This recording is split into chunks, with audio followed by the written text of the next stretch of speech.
Man, I'm here with another interview, another video interview, and this time I get to interview one of my favorite people, Corey Sanders. As an artist, he went by Cayerio. This is someone who grew up in Memphis, who's been around Christian hip hop for a while. He's been around Christian hip hop since the late 80s, early 90s. Not necessarily the most famous, however, as I've said, you don't need to be famous to make an impact for the kingdom. And Corey's been one of those artists, though he has been around and he know quite a bit of folks. He's been one of those artists that's impacted me personally. He was one of the ones who I first saw as a Christian performer, a Christian act at a youth camp called Oasis. Shout out to Oasis, shout out to Kicks. And yeah, he was one of the first persons I saw up front. He had a song called Get Down. I remember to this day.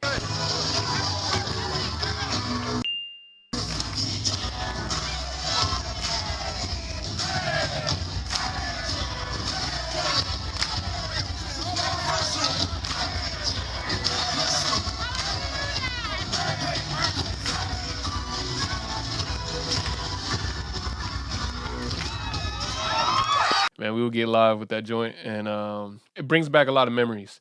Knowing that as Christian performers, as Christian rappers, you get to have an impact on the youth. There's a ministry there. It's not in vain. It motivated me to keep pushing. It was a reminder for me what type of impact that I would have, even to getting to speak at that same camp that I first saw Corey at. So, man, a lot of people know Corey as Pastor Corey as well. He is a pastor. He planted a church that I got the blessing and privilege to be a youth pastor at, or the youth director. And man, it's been a dope journey seeing how Corey has been growing and just modeling the way for us who's gotten to know him close. And yeah, I feel like, man, there's quite a bit of Christian rappers who stepped into ministry, quite a bit. And as you're going to hear from Corey, that's part of his testimony of knowing where God would use him, not only on the stage, but on the pulpit and just speaking and having just being the mouthpiece for God's truth and for God's word, both in music and in sermons in front of a congregation. So shout out to Corey, man. I can't wait for y'all to get into this. Not too much for me. I want y'all to hear from him. We lined him up with some questions.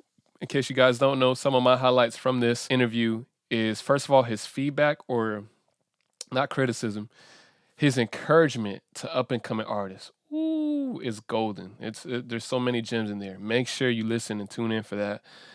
Some of the history that he has. I'm talking about from the early 90s to now, even during his time with Lecrae and during their college days. Man, the history there, it's dope. So I think you'll enjoy it. Yeah, make sure you tune in. It's gonna be lit. Me and Kurt go way back like recliners, rewind us. I was not roommates with him, but we were in school together, right? So I met Lecrae through another mutual friend of of mine. There were two young ladies, Taya and Phaedra, I think that was her name. They were in a dorm together, in the honors dorm together, right? Phaedra met Lecrae and was, they were cool. And so Taya met Craig, and Taya came back to my room, was like, "Yo, you got to meet this dude. He rapped like you rap, Core." And I was like, "What?" You know what I'm saying? Like, you got to meet him. So I remember going over to the honors dorm to meet this dude. You know what I'm saying? This long dude, about 6'4", laying across the bed. Meet him for the first time, and we just became fast friends. You know what I'm saying? And we started, vibing, hanging out, kicking it, spending time with one another in that particular vein. Then start writing together, start working on some stuff together. So we early on did some stuff together. He probably don't even remember that he helped write on a song that I would release later on called Hardheads. And so um it was some of those things that we began vibing. He was a dope writer even then, you know what I'm saying? And an artist, and talked about coming from Texas and living in Texas and building a relationship. So we would, I was the one that kind of got I'm from Memphis originally, but we were in school in Murfreesboro near Nashville. And so I already had some relationships and built with some people. So I took them around to some spaces, man. We got to meet cats like Pigeon John, and I remember the first time meeting KJ 2 when he was just, a white boy with a Kango, you know what I'm saying, out front of man, whose concert that was? God, I forgot this. this white rapper name. He used to have that song, "Do Not Tell Me What I Can and Cannot Do When I Rock." God, I forgot his name, but he was at his concert out front. Wasn't nobody at his buddy table, right? But KJ kept pressing, right? Some years later, he wanted to sign me to his label, right? They were going Up Rock was a label, a Christian hip hop label, and they was gonna revive Up Rock. And so he wanted me to be one of the first artists on Up Rock. That's a whole nother story, right? Um, but yeah, you know what I'm saying? Just seeing him go from that space, remember seeing him there and him growing past that and being the guy that he has ultimately become today. Like I remember seeing those sort of things. So me and Lecrae had those type of opportunities, but Lecrae decided to pledge Kappa. Now to be truthful with you, be real transparent, I was supposed to be on that line too. So I had some partners that were supposed to be on that line. We were going, all kind of go be on the line. My personal opinion is that Lecrae made the line because we didn't, because we chose not to be on that line, right? But he did, and because of that, I found out some years later that they told him while he was online that he couldn't talk to me or that he shouldn't talk to me. So he pretty much dodged me throughout that whole process of going pledging, right? Being a pledgee, right? And I only would see him later. I still remember this. We seen each other in the UC. I walk up the steps. He at the top of the steps. I see him. We hadn't seen each other in a minute, right? I watched him probate. I watched him go through the probate, right, situation. But see him, he got his Kappa jacket on, and I never forget. I walk up to him, had his jacket. I kind of grabbed the jacket like this, and I said, "Oh, so this what you on now, right?" And he kind of dropped his head, and we capped each other up, and then that was it. So he wouldn't come back the next semester. I did, but he didn't come back the next semester. And the next time I would hear from Lecrae, he had hooked up with my boy Ben in Denton, Texas, and hooked up with Dehati Lewis, which would eventually become my mentor, just like he was his mentor. Obviously, in this same space, he hooking up with Sho Barak, he hooking up with Tadashi. All those guys are all in the same space. And he calls me sometime later after that and was like, "Yo, I saw you dropped your first project. The joint dope. Man, how did you do it? Tell me how you did it. Can you help me do the same thing?" And I did. I you know what I'm saying, told him what I knew, how I rocked, who I rocked with, that sort of thing. And so the crate ultimately came up. We came up through the same pipeline. I was slightly in front of him through that pipeline. One of those spaces with Kids Across America. Another one of those spaces was rocking with a guy named Joe White, who led Kennecut camps. And so Joe White had two things. He had this these youth kind of not conferences, but like little youth gatherings he would do. One was called Pure Excitement, and then he had a college version of that that was called After Dark, right? So he had Pure Excitement and After Dark. So I started on Pure Excitement. So I was traveling with Joe White, doing with my first CD on the doing the Pure Excitement joints. And that man, he would pack out these huge churches with youth, right? And I would open up all of those shows, right? Me and his son Brady, who did worship. And then Lecrae came up and got the same opportunity I got, but he elevated past me and started doing joints with After Dark, which was the college ministry joints. This is how Lecrae really got on. This is how he blew up. This is how he got in front of people, was truly rocking with Joe White. Joe White put him on like 100%. And so now he in front of all of these college students, and Joe White is doing After Darks and major PY PWIs. Like he is at University, he is University of Oklahoma, University of Arkansas, University of Texas. Man, these jumps are huge, right? And so this is getting his name. So when he dropped Real Talk, this is an opportunity for him to get out in front of these folks. So Lecrae don't become who Lecrae is without this Christian movement and this college ministry that is blowing up and popping off in this space. So right here you see Uprock Records, often stylized as Uprock, right, was a record label recognized for its role in the Christian hip hop and rap rock scene, particularly in the 2000s. Big time, was like baby and fresh. Other side on the track, we gon' handle the I won't take all the credit for that because keep in mind Ben, right, who helped help him that he start him and Ben started Reach Records together was all I knew Ben before I knew Lecrae, right? Because Ben was already working at Kids Across America, right? So he was already in this space. So Ben had as much to do with him being introduced to Kids Across America. Probably more, I would say more to do with that than me. I think my biggest contribution was him knowing somebody that had already put out a record, was already doing that, already rocking, and kind of had given him a um a blueprint, like kind of a path to follow, right? And he followed the same path. I mean, he surpassed me 100%. But he followed that same path. Uh Lecrae is a better has been and still would be a better writer than I am. He just don't have the stage presence that I have. I think that got better over time, but in the early on, yeah, I'd give him the business if it came to just being on stage and presenting that space.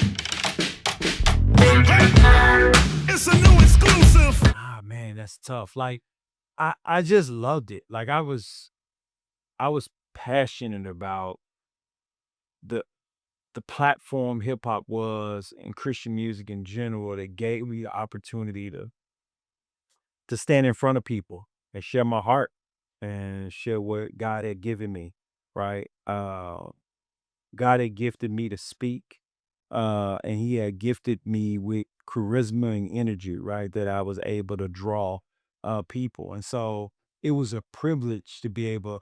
I didn't even quite understand. It took me some years to quite value it to the degree that it should have been valued, what I was able to do and the opportunities that I had in that space.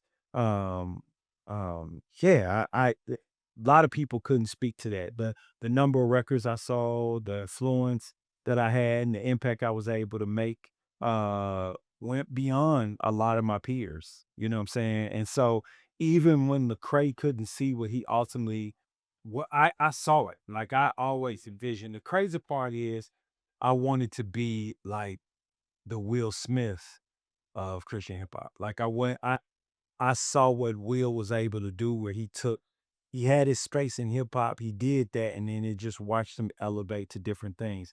So I wanted to be a guy that went from hip hop to TV to movies. That was really my heartbeat. And the whole time, being a believer that pointed people to Christ, you know? And so I always knew it could be bigger, right? And the impact could be made in a different space. To be truthful with you, I believe the music industry, the entertainment industry is the gateway to hell. Like, I mean, like I believe you want to get there fast to be a part of that, right? And so it's necessary to have uh fluent, you know, uh fluent gospel what's the word? Well, I want to say it different. You needed guys that can contextualize the gospel within those spaces. You needed urban missionaries, you know what I'm saying? Urban practitioners in that space as well. And you have more of those guys, right? I think one of the first guys I think about is Show Barack. I think he has navigated those spaces exceptionally well and has made huge impact in those spaces. I believe in some ways even more so than what a Lecrae has been able to do. Um, and so you needed that. And I didn't quite understand why that was necessary early on. I just wanted to be there. But now in hindsight, there are some times I wish I would have took greater advantage of the opportunities God gave me and the platforms he had put me, the people that he put me in front of during that time. It's about to go down. We about to go in. 100. I think without a doubt, I wish I would have given more attention to my character, right? More attention to my holiness, right? I think we can be so enamored with our own gift and the fact that other people are enamored with our gifts, that we don't give adequate time to our growth internally, right? Our growing our character, right? We can find ourselves where our talent is taking us to places our character can't keep us, right? And some of that had to do with growing up in a church that focused so much on our holiness that at times I believe for many people that was kind of a superficial thing, right? There was this way of looking the part and not really being the part inwardly. You know what I'm saying? You can talk the talk, you can use the lingo, you can say things. And I don't think just my church dealt with this. I think churches in general dealt with this idea. And so you learn to do certain things, but don't realize how self-righteous you are, right?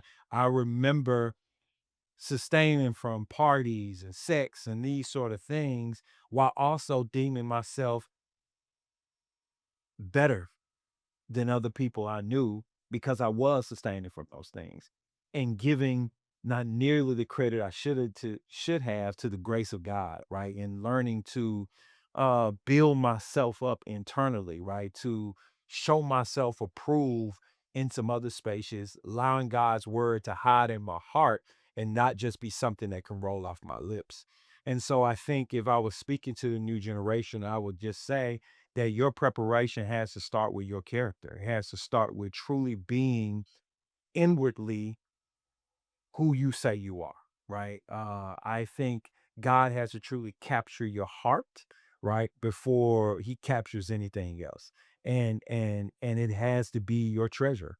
And I think early on it was a tool, right? It was a tool to and an opportunity to give me the platform to be. It's not that I don't believe I believed it, right? I believe what the word says. I believe Jesus saved me. I believe he could save anybody, right? But application in my own heart, in my own life, was lacking. Another thing that I think I didn't have enough of was accountability, right? Enough of that early on where you had someone asking you hard questions about how you live and what your life was like. So I think a lot of Christian rappers early on got plagued by inward sin. And to be truthful with you, I think my lack of success, not that I didn't have success, but I think the lack of success to the space where I thought I should have been had a great deal to do with sin. And I think not simply because I sinned, but because God knew if I give you success in this space, it may kill you. And yeah, I think I have been more beneficial being here on the earth than not being here on this earth. And so yeah, I think that would be what I would say. Only thing poppin' right now, cause I get down. Grace of God. Like I can't give credit to anything other than that. Like me being sustained as long as I've been sustained, God keeping me, God allowing me to continue to grow through some of the hardships, the challenges, the pain, to plant a church, to remain in ministry, has all been God's grace. And a steady growth, right? God sending uh, the right people around to me. Um, Not only encourage, but to speak truth in my life. So I've had the privilege of being engaged with some great guys. The Hottie Lewis would be one of those dudes who was, not only this he's actually the older brother of Shobarat, Disciple Show, Disciple Tadashi, Lecrae. Like you can go down the line from Plumb Line that happened in Denton, Texas. Amazing guy, right? Grateful for him. Grateful for those impact. My wife, right, has stuck by me and been supportive and encouraged me throughout that space. Ups, downs, highs, lows, all those sort of things. And then just people that I gotta be accountable to, children, right? People that I've been in relationship with. Um, and a continued focus on um being impactful and making an impact for the kingdom. I have no clue yet what my reward would look like in heaven, right? But um I deem myself a risk taker, right? Someone who is um willing to, believes that it better to to uh, give of your life, like as John Piper, my favorite guy, right? He says better to lose your life than to waste it, right? And I'm all about losing and not wasting. And so for the sake of Christ, I want to do that. Have I been perfect at that? I don't think so. But I think it's a constant thriving for me to be impactful and to make an impact for the kingdom, right? So I watched a lot of dudes do it, right? And from the Christian hip hop, I still believe today one of the best dudes I've ever heard is I still give it to one of those dudes I give it to is Breathe Easy, right? His first album, Baby Food, is like, yo, was just crazy, right? And so he one of those dudes that I don't think really got the accolades he should have gotten. You know what I'm saying? Another guy that I think, a lot of people don't know and should is a guy named Fro out of Memphis, right? I think he is another one of those like just rare gems that I believe should have, more mainstream credit. I've always been a fan of Cross Movement and Ambassador, um, in the work that they did, Heaven's Mentality and um, all the albums that came out to that. Uh, uh, Human Emergency was one of my favorite joints. Um, so yeah, I think I forgot the name of the joint with them all around table. Why I forget that name? That's definitely the first album I really was rocking with the Ambassador joint off the hook. So yeah, I just throughout the years and how Christian hip hop has influenced me, cross movement, huge influence. Uh, Grits, Know the Verbs, uh, man, Gospel Gangsters. I didn't even mention them earlier. They was huge. You got to open up for Gospel Gangsters. I forgot about that. Yep, we got to open up for Gospel Gangsters. Um, so yeah, man, it's just getting to rock with, man, we were meeting these dudes and hanging out with these dudes personally, which was, man, cool for some young cats. You know what I'm saying? Real cool for us early on. So God has just been faithful and he sustained me throughout a lot of stuff. Right. He's still allowing me to be impactful. I've instead of being a hip hop artist, I've been a pastor and thought early on when I became a pastor that God was demoting me. When music kind of faded and I walked into that space, I was like, dang God, I feel like you demoting me. I watch a guy like Lecrae who I knew kind of just keep elevating in the music space. And there was a bit of jealousy, in that space at one point. You know what I'm saying? Even though I knew it was my own brokenness that kind of had me in that space, I didn't quite early on see that God was it's almost like the story of Jonah, you know what I'm saying? A lot of people may read that story and be like, yo, God punishing Jonah by letting him get swallowed by the whale. When in actuality, the whale was a living lifeboat. God was saving Jonah. And so getting swallowed by pastoring felt like getting swallowed by the whale, you know what I'm saying? Especially early on in that space. And I believe it was part of God saving me. But I found the same joy and passion and excitement that I experienced being on stage rapping, I would experience preaching and teaching. And that also elevated where it was the one time what it's the space or one role that I've ever held in my life where I felt like I got to use all of what God had gifted me to do, every bit of it. And so that propelled me into doing sports ministry and using sports as a way not only to keep kids off the street and speak truth to them, but we saw families be drawn into the church I led at the time because of that and the relationships that was fostered through that. So today, the two things I still do is preach and coach, and I love them both. Yeah. Pete McSweet, I heard you speak to him, but I don't know Pete. First Uh, recorded on a vinyl I don't know what song that is. I may have heard of them back in the day, but I don't remember. JC and the Boys. Yeah, I heard of, but I heard of them. I didn't. We didn't really rock with them, but yeah, I definitely heard it though. I can't remember those songs, but I heard of Soldiers of Christ for sure. We rocked some of their music early on. Yeah, BBJ, that dude. That was the Biggie knockout, wasn't it? Yeah, I remember Buddy, bro. We clown Buddy, bro. We clown Buddy. It was like, come on, bro. You can't just bite the man whole swag.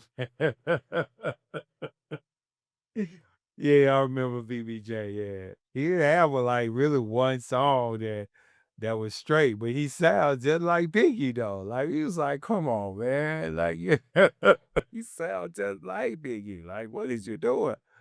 Yeah, so but we knew cats like that, man. We knew you know, we was a group back in the day called Life Row, right? So they were out of like the Jackson, Tennessee area. We remember them dudes, Life Row. Uh we do this dude that rapped in Memphis. His name was Super Mario. He used to have I forgot to name his group, but they used to bite all the mainstream songs. So they did a Christian version of In the Club. Like that used to be like, yeah, we was like, come on, man, really? But he was cool. But Super Mario was a cool dude, but we thought that was pretty lame. Yeah, yeah, yeah. It was something like that. You can find me in the church, something like that. I don't remember exactly, but yeah. Hey man, I remember Trip back in the day. We did a Trip came, after. So I remember doing concerts with Lecrae and Tadashi was his hype man. And then I remember some while later, like I said, man, we traveled the same circle. So some of the same places that Lecrae would do stuff, I did stuff, or vice versa. And so, but Trip is my favorite Reach artist. Oh man, I remember seeing Truth in concert the very first time when he dropped their first album. He had a song, I think a song called South Street, or something like that. That dum dum da dum dum da dum da dum dum dum da dum dum da. That joint was so hard, to me, he was a Cray before the Cray. So he was the Knicks. Like he was supposed to be the Knicks. That dude was like lyrically, he was just a beast, right? The song that I love was My Testimony. And I resonated that with soul because I grew up in the church too. So I ain't have no thug testimonies. I was a tough kid growing up, but my mom did a very good job of trying to raise us and love us well. So I didn't have no real hard thug story. And so I resonated with that joint. I was a big fan of True. Man, you know what? I didn't, you know what I'm saying? I wasn't, I met Flame and did something with Flame. I can't remember in St. Louis. He was out of the loop. I did a concert. Nope. We were supposed to do a concert with Flame. And I think Jason came in his place because something happened, if I'm not mistaken. Yeah, I thought Flame was cool. I love like he had kind of like his southern swag. I hate to kind of compare cast to mainstream, but I thought he was like, the Christian Nelly for a little bit. He didn't sound like Nelly, but he was from the Lou, what I'm saying, doing his thing. So, but I appreciated Flame. I appreciate, what I'm saying, Joyful Noise was a joint, you know what I'm saying? So I rocked Flame, a little bit. He wasn't that, you know, my top guy, but I rocked him. My Bizzle is like yeah, he was like the anti Christian rapper. You know what I'm saying? Like he was legit though, like the stuff he talked about, but he would have been like the guy that just kind of I think if he would have been mainstream, he would have been 50. He would have been like a Christian troll. Like he would have been a guy that like calling cats out on their stuff. Like he would have been like John the Baptist. Like that's what I think. I think Bizzle is like the Christian John the Baptist. Like, he kind of checking cats. Who? Miles Mimic. Mick. I don't know. Alex Jean. Wasn't he rocking with us? A white buddy? No? Yeah, no, Buddy must came on the scene after me. Hey, look, I ain't gonna lie, I ain't even in the game no more. So I couldn't tell you if these new cats rocking. I don't know. I don't know none of them. I know. I'm gonna tell you my guy that I like is No Big Deal. Now, No Big Deal is a guy that I best with. I like No Big Deal. He rock. I like No Big Deal. That's probably the newest cat I know. It's No Big Deal.